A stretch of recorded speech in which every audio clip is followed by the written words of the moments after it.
on and so forth. Thank you, Emily. So I will now hand over to my colleague Emily Daly to introduce our wonderful speakers and to talk about the structure of the event today. Hi everyone, it's great to have you here. Joining us today, we are very excited to welcome Deirdre Hodson is here from DG for Education, Youth, Sport and Culture of the European Commission. She's one of the authors of the Commission proposal and also worked with GreenCom. She works now on all things related to learning for environmental sustainability, including working on the digital transformation in education with a particular focus on teacher digital skills. Roman Klepetko, we have here, who has worked for the Czech National Agency for International Education and Research for more than 5 years. He has been working in the youth sector and for 3 years was leading the team of Erasmus Plus Higher Education. These days, he's coordinating the Czech presidency activities and the European Year of Youth in Czechia. Here we have Tatiana Babrauskinya, who's a member of the European Economic and Social Committee, as well as head of international relations at the Lithuanian Education and Science Trade Union. At the EESC, she is the rapporteur of many important opinions on education. Currently, she is working on an own initiative opinion on how to achieve the SDGs through education. She is also part of the Commission's working groups to help making the European education area a reality.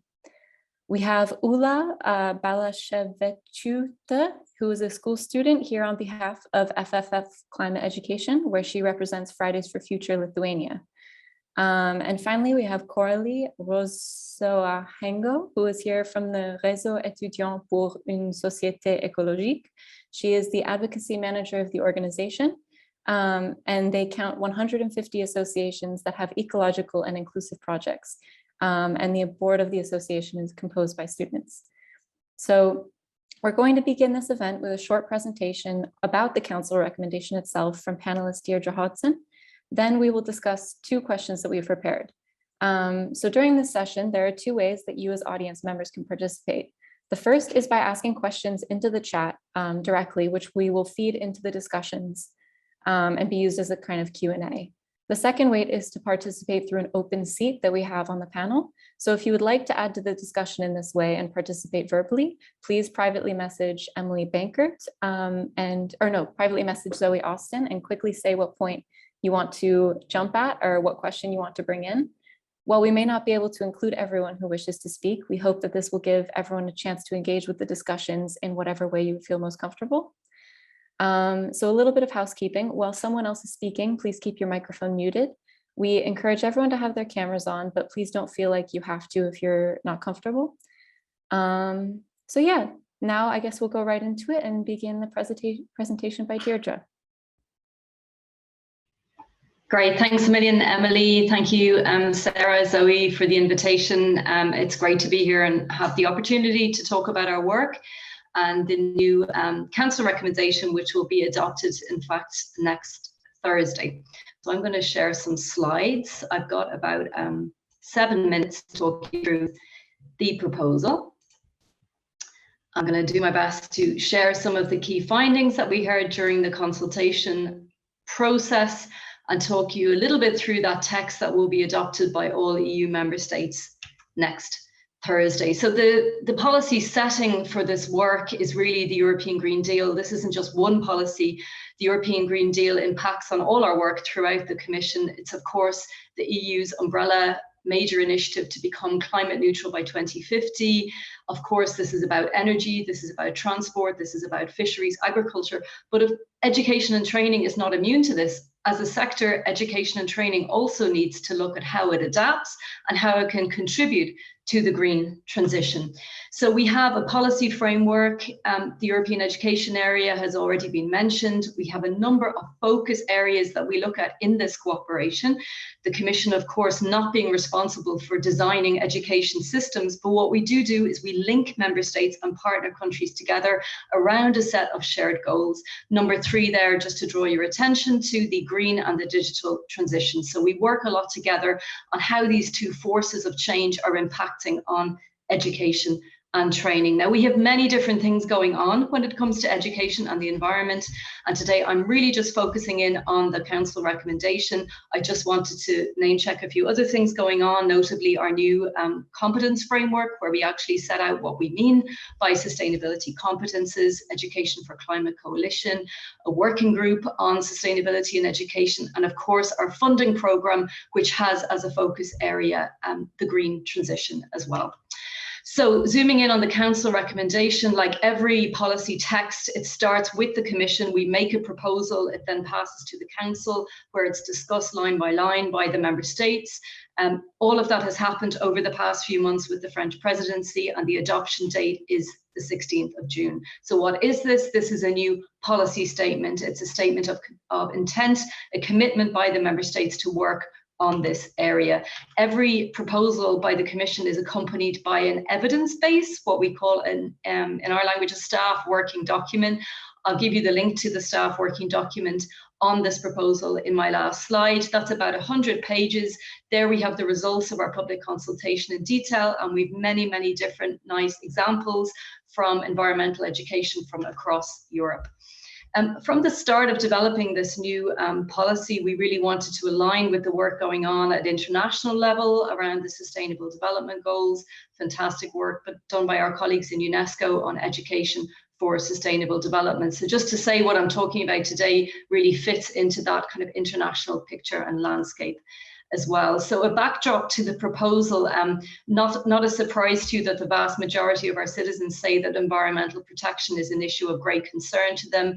Of course, young people extremely concerned, worried about climate change. And interestingly, our public consultations show that right now, many young people feel that education and training is not really preparing them for the deep changes needed for the green transition and to live and act in a more sustainable manner. Education and training as a sector is seen as key, playing a key role in helping people understand and take action, both individually and collectively, for sustainability. So we would have run a lot of workshops, consultations, a public survey. I'm just going to quickly pull out some key messages that we heard in those consultations that we ran last year. There's been tremendous progress when it comes to environmental education, learning for sustainability, great initiatives, great policies and programs, but it's not enough. It's not going fast enough, and it's not going deep enough. Many of those initiatives are limited in time and scope. There needs to be a shift in how we learn for sustainability. It needs to be not just about the facts, the cognitive learning. It needs to be practical. It needs to be hands-on. It needs to engage people at an emotional and sensory level as well. So we need to learn in a cross-curricular way that isn't always happening in our education systems, which can be very siloed, subject by subject. So we need to look at things like the climate crisis from many different subjects. This isn't just an issue for geography or biology, for example. Teachers tell us that they need better resources and they need more support and guidance. We know that eco-anxiety, eco-pessimism is an issue. How do our educators help support their learners who are feeling fear and negativity around the extent of this crisis? Educators, wherever they are in the education system, from early years right up to adult education, are looking for more time and space and support to work on these issues. Often they're alone working on environmental issues within their school, and they really appreciate opportunities to connect with other educators. They're looking for more professional development opportunities. And we shouldn't forget about our leadership teams, our school principals, our deputy principals, our heads of department. They also require professional development and support. People spoke to us about the need to cooperate and collaborate with their local and wider community, possibly a local youth organisation, an NGO, a park, a farm, a forest, environmental centre. But there's many things stopping that cooperation from flourishing, often a lack of funding, time, and the ability to go beyond just one-off events and activities. Sustainability isn't a topic, it's something much deeper. It needs to be practiced across the school as a whole. We need to see it on the structured formal curriculum, but also on what we call the hidden curriculum. So in all parts of school life, be it transport links to schools, be it canteens, be it our energy consumption at the school as well. So we need to act across the school, the campus, the college as a whole. It shouldn't really just be about a small group of engaged students or teachers. We really need to look at all aspects of the organisation and to make sure sustainability is fully embedded across the board. And there continues to be a challenge on how to monitor whether these policies and programs are working.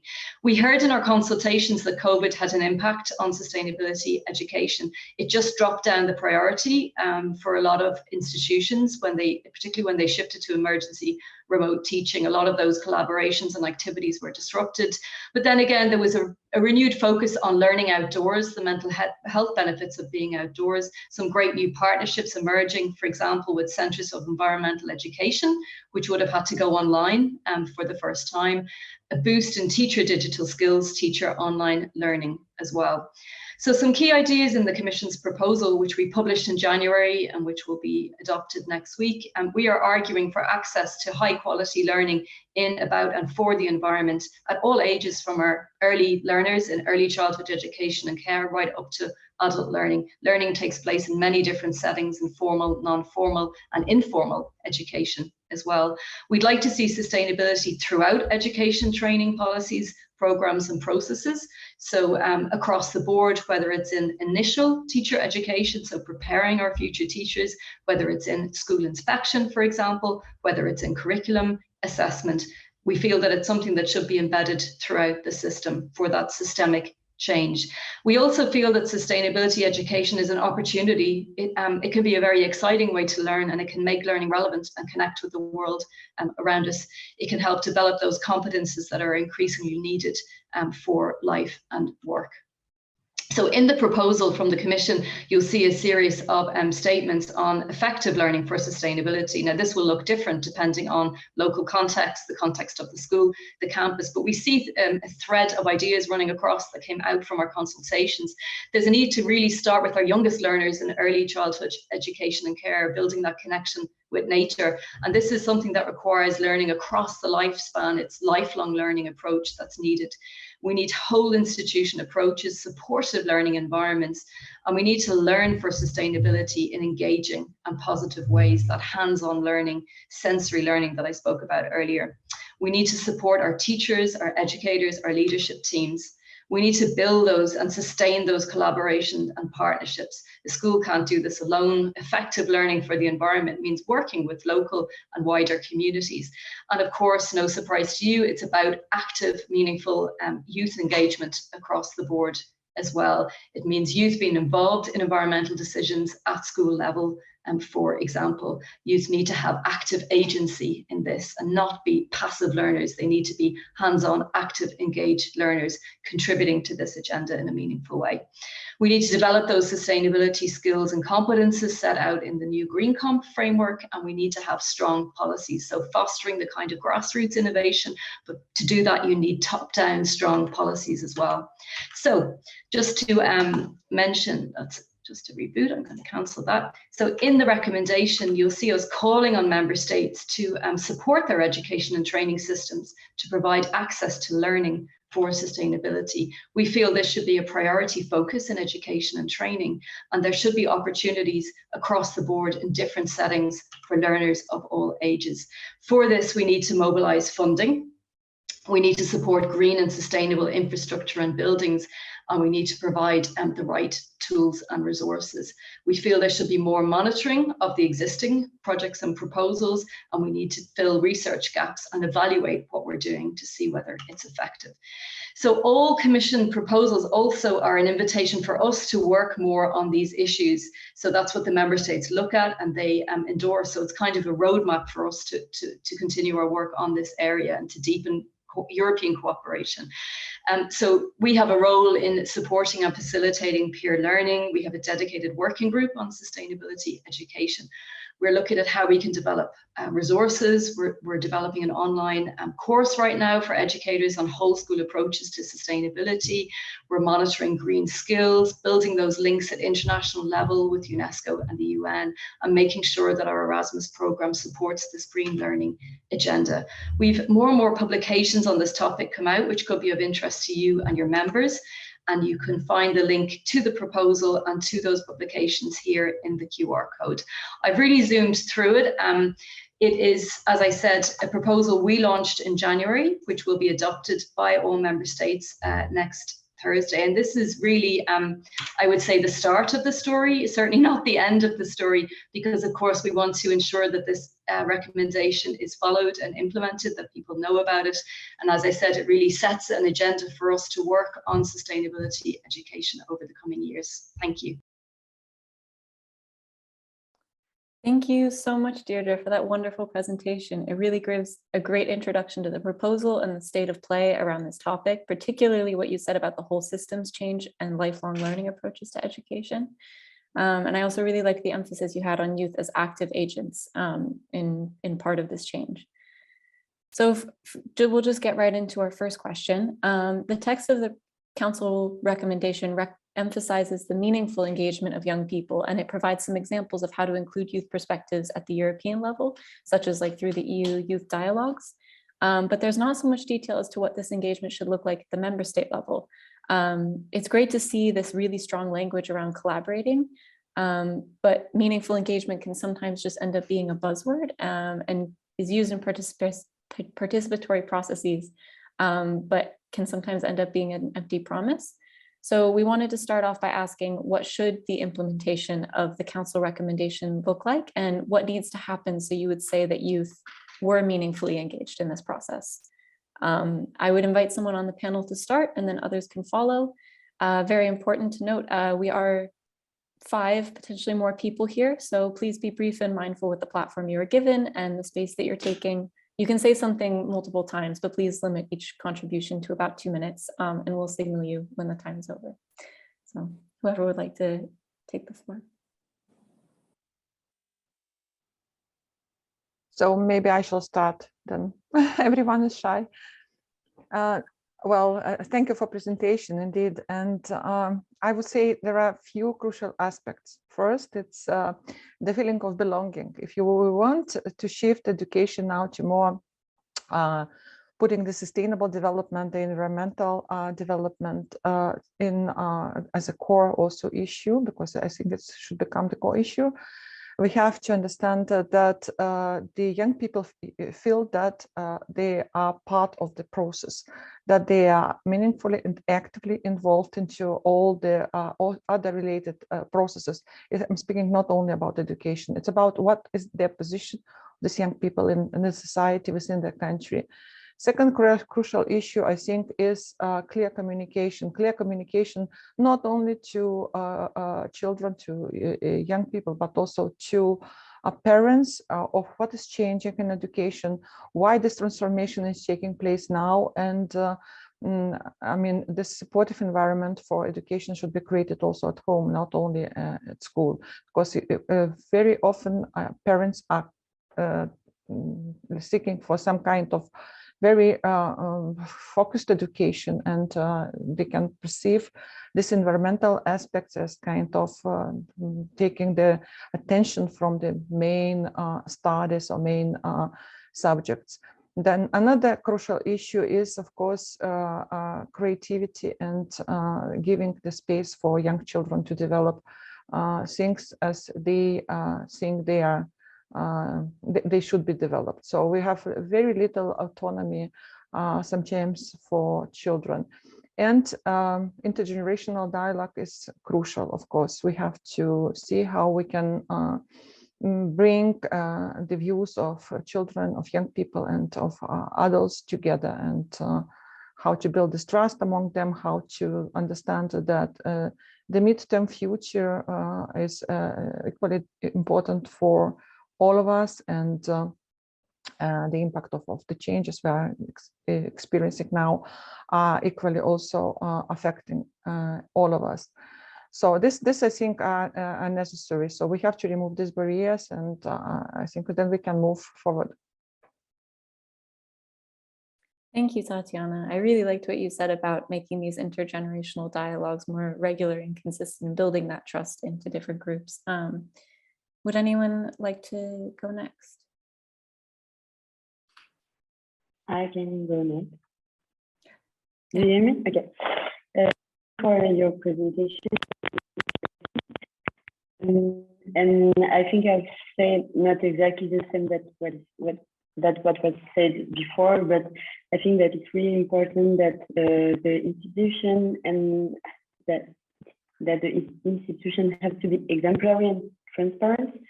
so the youth can trust again in it, because I think that a lot of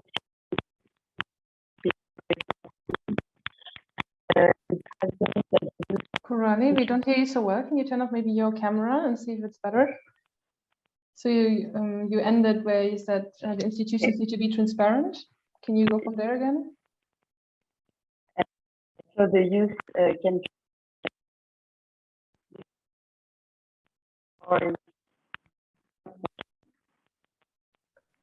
Well, we don't really hear you. Are you able to maybe join by phone? I can quickly send you a link. Maybe I'll do something so I can let someone else speak before me, and I will try something with my connection. Sorry. Okay, yeah. Maybe Ula, if you want to go instead. Sure, I can go. So as a young person, because I'm only 17, I definitely see barriers to being meaningfully engaged in the entire process, because I feel like it's a lot gets lost in the so-called bureaucratic process. And I feel like as young people, we definitely have ideas that we want to say to you, and we have a lot of inputs specifically since we are the ones who are learning. I'm still a school student, and there are students who see that there are gaps in our education system, and specifically environmental education, because as someone who's still in the last years of high school, I don't think I've ever received proper environmental education, which is a little concerning. And that's why I feel like there are solutions that we definitely need to involve youth in the specifically making the curriculum, because we see the gaps in the education system, and there's that, and youth should be definitely included in all the process of the implementation, from forming the curriculum to actually being active in it, making it a reality in the school. So you can go to your classroom and see how teachers presenting that topic to you. So there's definitely that. And I also feel like a great way would be youth advisory groups that could be formulated under specific ministry, like education ministry is a way to go, or environmental ministry. And that way, I think youth voice could be heard, because as in Lithuania, I still don't see that. And there's definitely things that we could work on so that the voice of the young people, just like me, could be included and heard and wouldn't be lost in the bureaucratic process that I currently see. So this would be kind of my input I have here. Yeah, thank you for sharing that. That's really important to hear the perspectives and the barriers that people face and young people face in actually seeing their education systems change. Roman or Deirdre, would you like to follow? Yeah, maybe I can follow.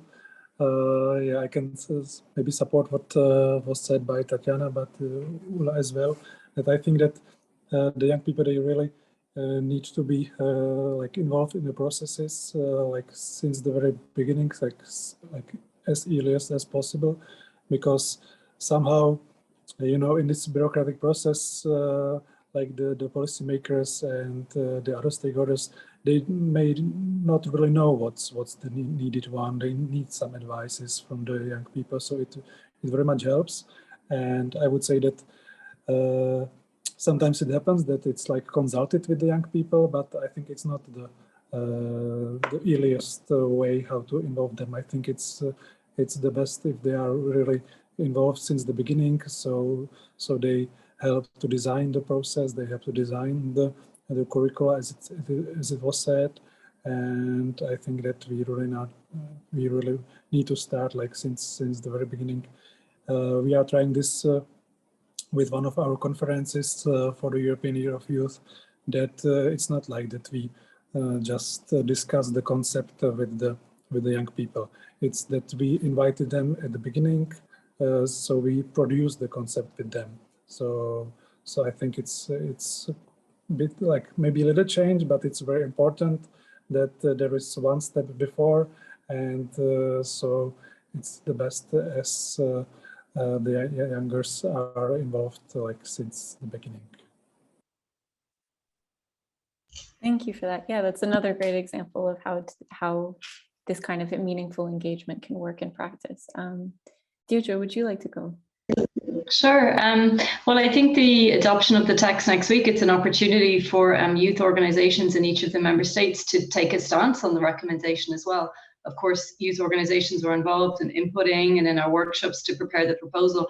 But what I'd really like to see is youth organizations in the member states write to a Minister for Education, acknowledging that this was adopted and maybe pointing out what they like less, what they feel should change in their context, in their education system. So I think there's an opportunity in this new policy statement to raise awareness of it and to react to it as well. I also feel that young people can mobilize their own school community as well to make sustainability an important agenda in the school community as well. We see that happening across the board. I totally agree with curriculum reform, but sometimes curriculum reform takes a long time as well. And I think we, given the urgency of the crisis, we need to work with what we have now. And I was at a school in Ireland recently where they've made sustainability a focus area for all parts of the school. They're not waiting for a curriculum reform. They're working with what they have within the subjects that they have, and the school leadership team working with the student council have really decided to focus in on sustainability. So I think there's a lot we can do. I think we need to push for educational reform, but I do think it's really important to work with the here and now as well. Thank you. Yeah, that's great as well. Would anyone like to respond to any of the comments that have been made before? Or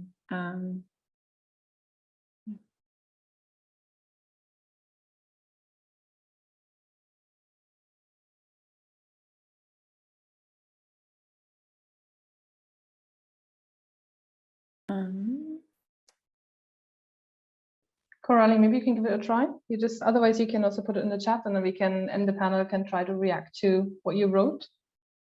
And if any other youth person wants to just be on the panel and jump in on the audience seat, please let us know, and we just pin you here too. Yes, can you hear me better now? Or yeah, thank you. I'm gonna. I agree with what Roman said. I think that it's really important to include the youth at the very beginning and consider them during the reflection and actively invest them within different steps in order for them, their participation to be truly taken into consideration and not only at the end.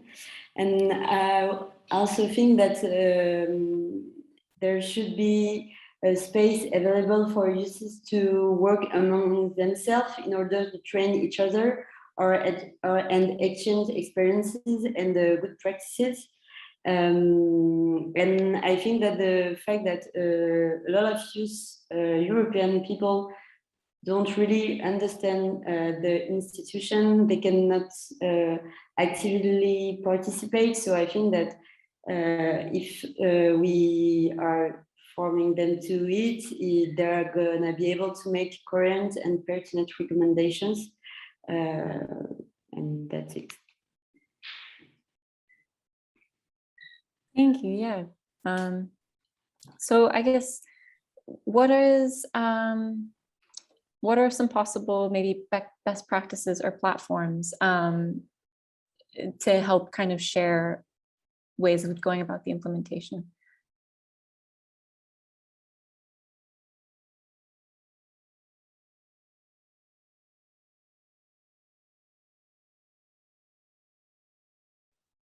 Do you mean what could be the best practices, how to implement the recommendation? Yeah, and also I think the recommendation talked about kind of like horizontal knowledge exchange between different countries and different organizations to share what worked and what didn't work, so you can come up with kind of a I think it's happening toolkit. already. It's happening already within the European Commission's working groups, especially one on schools and environmental development. So there is exchange of the experiences of practices.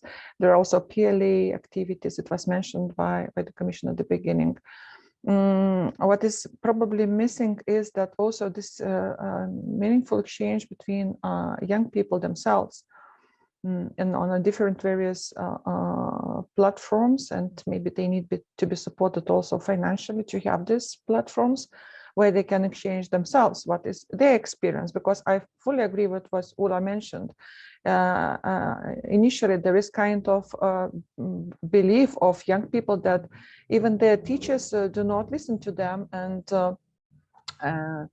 even when the pupils, the students propose themselves some innovative ways of learning, teachers are very resistant, and they are quite conservative as the education itself. It's very difficult to implement changes in the education system.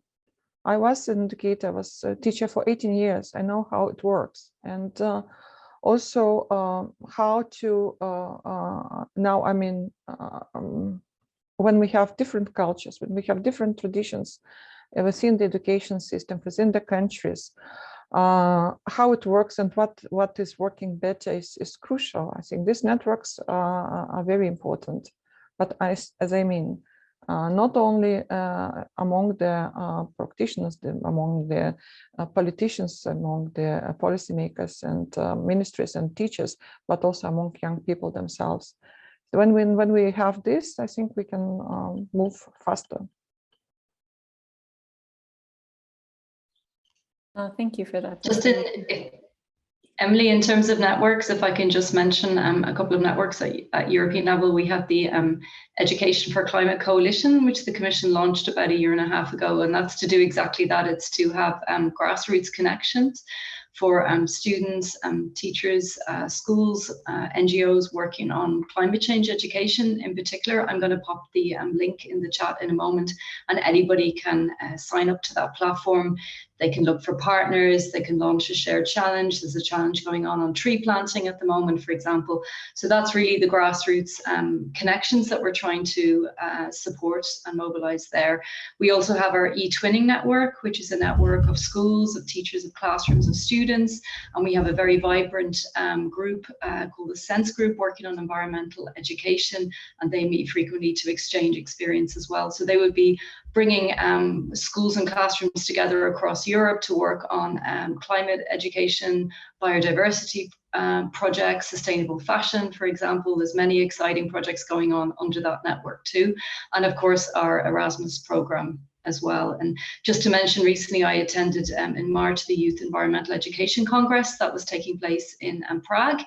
And there we had 125 youth delegates who met to talk about how education needs to change and how it should change.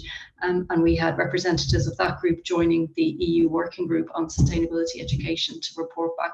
So we definitely need more of this connection. And one thing we heard in our consultations was that there are tremendous ideas and projects going on out there, but we really need to have that connection and to share experience so we can inspire each other and learn from one another.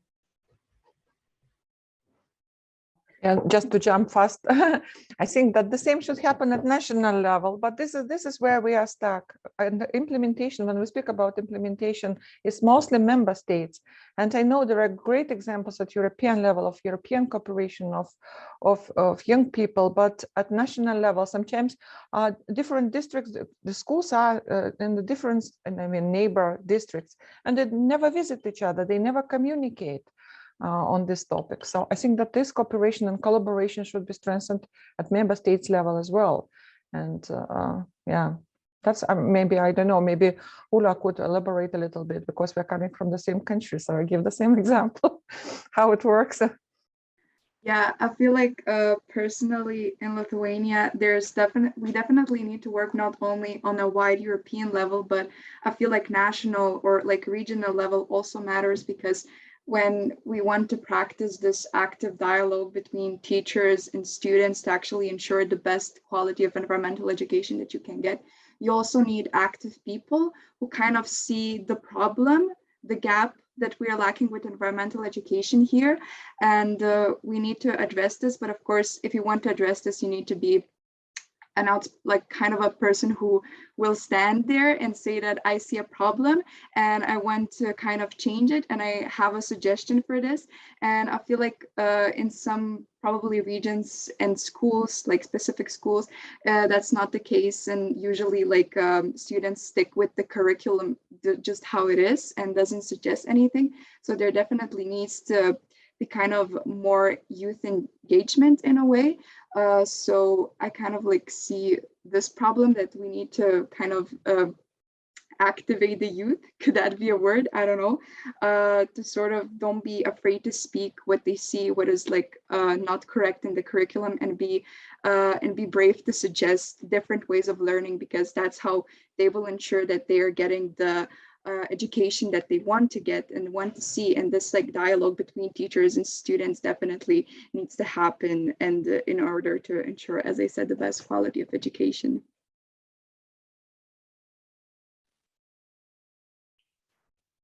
Maybe I can jump in with a question. So Deirdre, you just shared some best practices, for example, on collaboration, and Tatiana, you emphasized how this is really important. And I think there's a lot of cool stuff happening on an EU level, but now maybe it's great that we have Roman here who's coming more from a national level, because Ula mentioned this thing about like transparency, right? There's so much happening on an EU level, and we see this with the Just Transition as well, which is another project that it just sometimes doesn't really trickle down, like the information and this transparency is really missing. So my question is, like, we have this great proposal now, but how can we make it transparent so that people, like students on the ground, can get this feeling of, hey, something's happening and I might be feeling empowered to do something. So maybe Roman, yeah, maybe you have something to say about that, and Corali and Ula, maybe have something that you think could work for you as people, as students. Thank you. Yeah, I'm not sure if I can say how it should be on the national level, because I also see the importance of the European level, as I'm from the Erasmus National Agency. So as it was mentioned, I see the support of the Erasmus program, even though the Erasmus program produced a lot of journeys. So it's not, we are trying to make it more green, of course, but even though I can still feel that there are many benefits which are coming from the programs. Of course, we support it very much, and I see that it's one of the platforms where the exchange can be done, and where we should learn from each other and support the learning from each other. And of course, we know that in the Erasmus program there is the youth sector, which is the one which supports the young people, which support the learners-centered learning. So I think that's the one that the young people can set up their own learning journeys. So it can be one of the instruments. And we have also the European Solidarity Corps program. So it's also the one which is working also on the national level. We have the solidarity projects. So I think with support of these programs, and with them European Solidarity Corps, on the national level, we can maybe support more the national activities, the solidarity projects, the intergenerational projects which can be done, and so on. So I hope that, I think that it should be more supported, of course, from the member states, but I can see the big help of the European programs, which supports not just the international cooperation, but also the implementation on the national levels as well.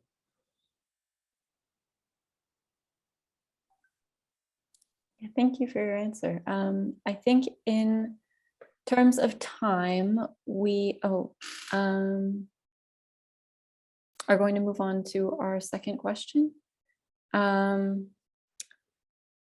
So the proposal demands that education be learner-centered, engaging, positive, and based on real-life experiences. It supports educators, including leadership teams, to teach and act for sustainability, fostering collaboration and partnerships in local and wider communities, and involving young people in meaningful ways. This concept links to core competencies such as systems thinking, problem solving, and crucially, critical thinking. And it also indicates that education should go beyond just addressing environmental issues in the curriculum, and it should be transformational in the sense that it should be inclusive and foster social value through creating active citizens. So we were wondering, how can member states enable young people to have a central role in facilitating their own learning in their respective institutions?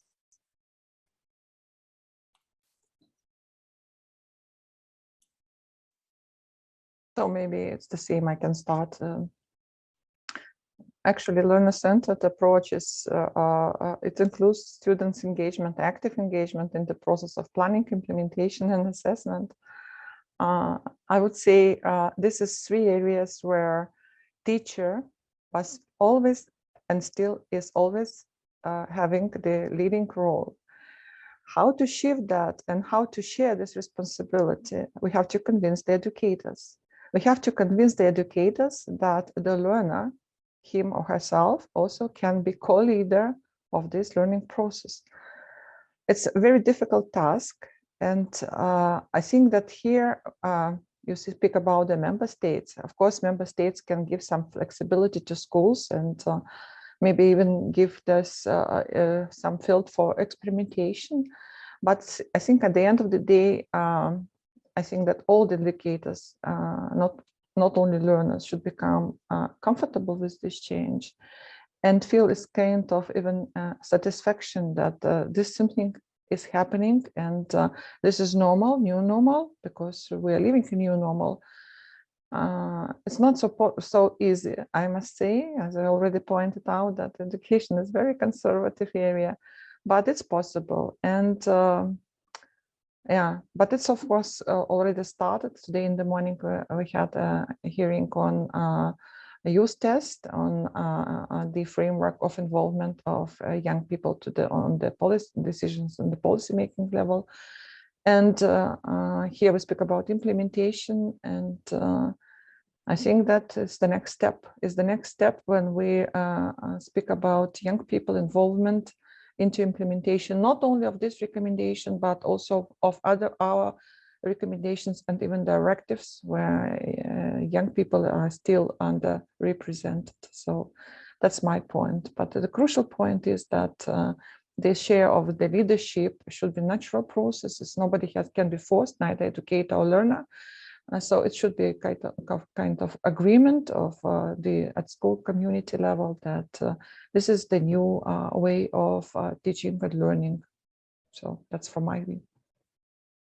Thank you for that. Yeah, I think that point echoes an idea in participation that the learning process is bidirectional, so you can learn from each other rather than just more vertical from teachers. So I guess we were interested from our youth representatives, Coralie and Ula, what would you need to feel that you are involved in this kind of learner-centered process?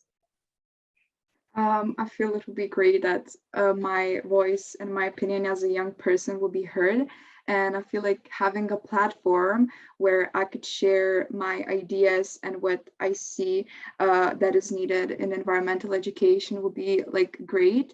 And I was thinking when I was like preparing for the questions, like what kind of platform would it be? And I feel like this kind of platform should involve not only learners, like students like I am, but I feel like also teachers just kind of trying to break out of the normal curriculum that we have at school level, because I feel like as a student myself, I feel like it's hard to even implement new changes into the curriculum because it's so set up, and sometimes we are even lacking time to properly finish it. So of course, like having a platform where I could speak and say what I see and what I lack and what is needed for me to prepare for the future, because when we speak about environmental education, it has to give us tools and it has to give us knowledge to actually prepare for the future that we're going to face, the climate change, the climate reality.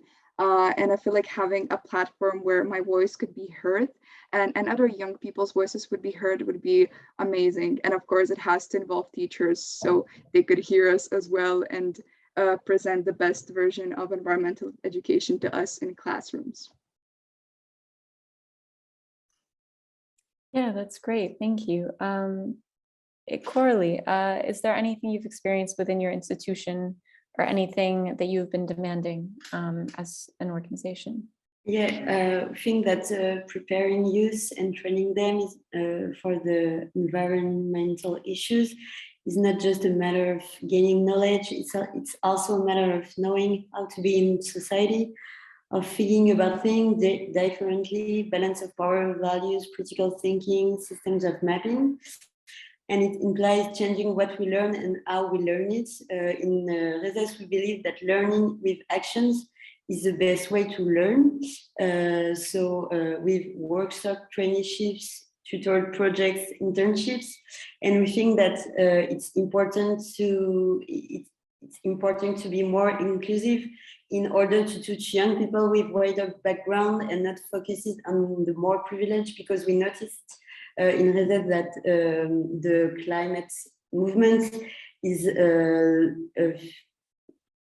most of the people in the climate movements are really privileged. So I think that it's important to take in account the background of the people and the youth. We also think that it's important to include more meetings and exchange with decision makers. In France, we experienced the Convention Citoyenne for the Climat. It was not for the youth, but there was a space where people can learn and speak about and talk about the climate change, but nothing was done after that. So we are really waiting for us to be listened, not only consulted. And that's it. No, thank you for that. I think this ties in a bit with this idea that education can be transformative. And I think the UNESCO definition of transformative education is about when students feel valued and acknowledged and safe and are included in their learning community as full and active members. So rather than young people just being recipients of education for environmental sustainability, they also facilitate their own learning. And different institutions have a potential to enable this. And also, as the recommendation says, they have a duty to do this as well, to involve young people. I think we have a member of the audience who would like to join in. Welcome. Yeah, if you'd like to. Yes, thank you. Yeah, so I'm speaking from, well, Switzerland. So we're not an EU member state from the ETH Zurich, but I think nevertheless, perhaps some experience from our university could be applicable to universities in EU member states. So I, with our Student Sustainability Commission, we were pushing at our university that efforts by students to work or create projects where they get involved with sustainability would be recognized by the university through, for example, ECTS credits, because we felt that there was a lot of motivation on student side, but often projects which were evolving failed because the time was lacking, because studies were too hard, and then eventually students had to concede to the pressure of studies. And just to give examples, there were projects by students, for example, of promoting green practices in laboratories to reduce waste and energy usage, or from our commission, an effort to create a centralized platform to connect all sustainability initiatives at our university, and to have a platform where students can see where they can get involved with sustainability. Well, that takes time and resources, and then if students lack time, these initiatives then start to fail, so to say, unfortunately. So an idea could be to encourage universities to value these student projects, often interdisciplinary, which are related to sustainability, and recognize them in some way, for example, by credits. Yeah, thank you. Thank you for joining in. We had a question also from the audience earlier about how we can track the success and progress of implementation in member states. How do we evaluate if people have been meaningfully involved in that?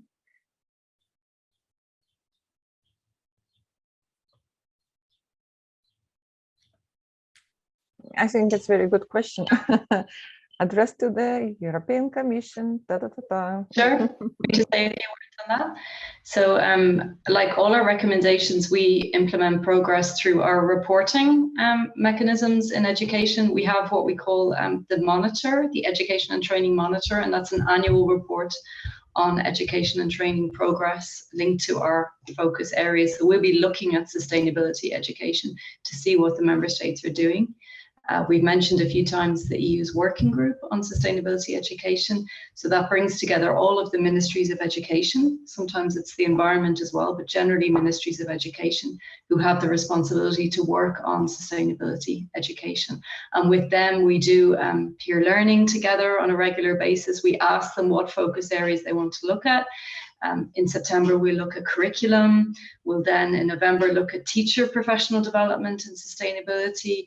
Next year, we'll look at assessment, which is measuring learning, exams. Does that help or hinder sustainability education?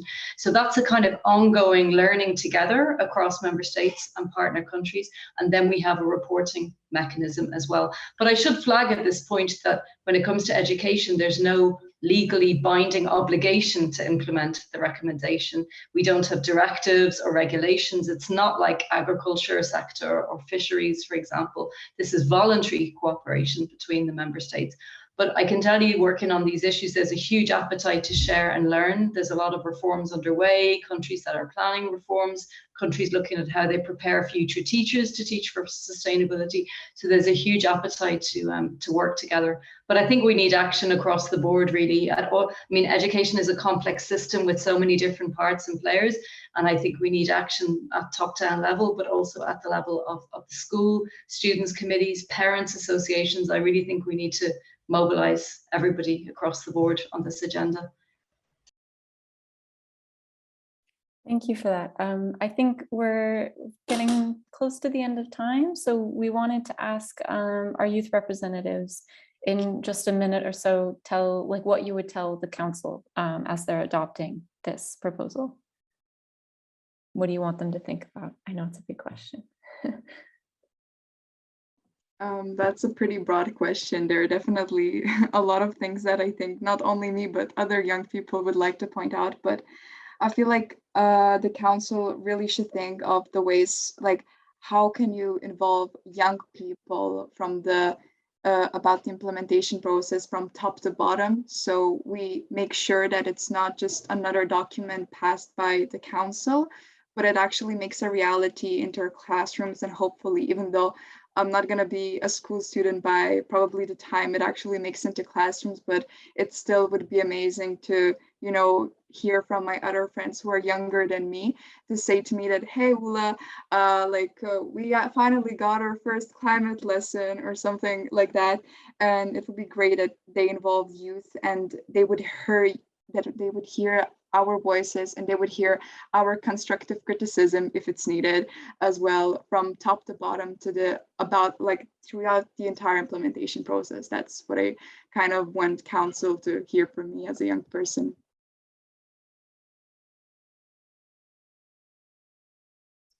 Coralie, did you have anything you wanted to add here? Yeah, I really agree with what Hula said, but I just like to add that don't forget to consult the youth for the next steps, because a lot of us are really engaged and want to participate in the decisions. Also, don't wait too long to take actions, and not only words and a lot of paper and recommendation, because climate change don't wait for us to happen. All right, yeah, thank you everyone for your participation. This has been some really, really great discussions. I think some of the conclusions we've drawn is to make more use of the programs we already have in place, such as Erasmus, which a lot of people maybe don't know about, but it does focus a lot on active citizenship, the Solidarity Corps, and other methods. We need more collaboration for platforms and platforms for youth specifically to be listened to. We did hear some great examples of how this works, but also about a need for more of these. Maybe that's a bit context specific. And also about how EU resources can be more accessible on more of the local level. So I think the recommendation recognizes that it's really important to let young people shape their futures and to give them the tools they need to understand and face climate change and the different interrelated changes that come with this. The inclusion of young people is not just about participation in politics and society, but it's also about justice and understanding the differentiated experiences of and responsibility for climate change. So it's important to empower those most affected, which is many, many groups, but includes young people as a core element of that. So yeah, thank you everyone. The recording will be available and we will be writing up the minutes, which we can share. And if people want to contribute, we're going to be putting our email address into the chat function. So feel free to send your ideas over.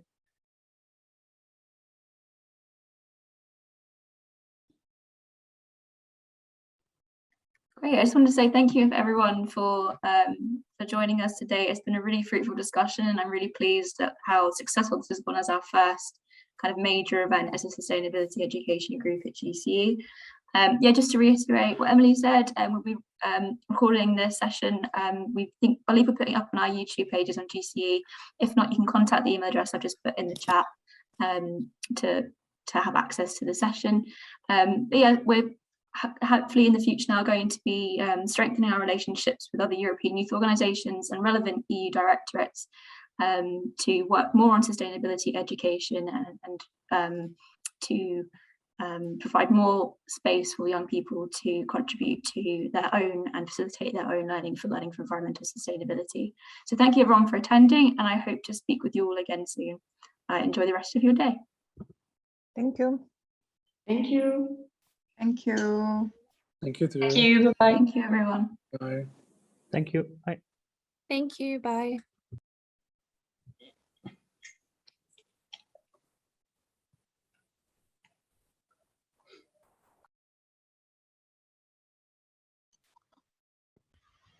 Cool. Thank you. Take care.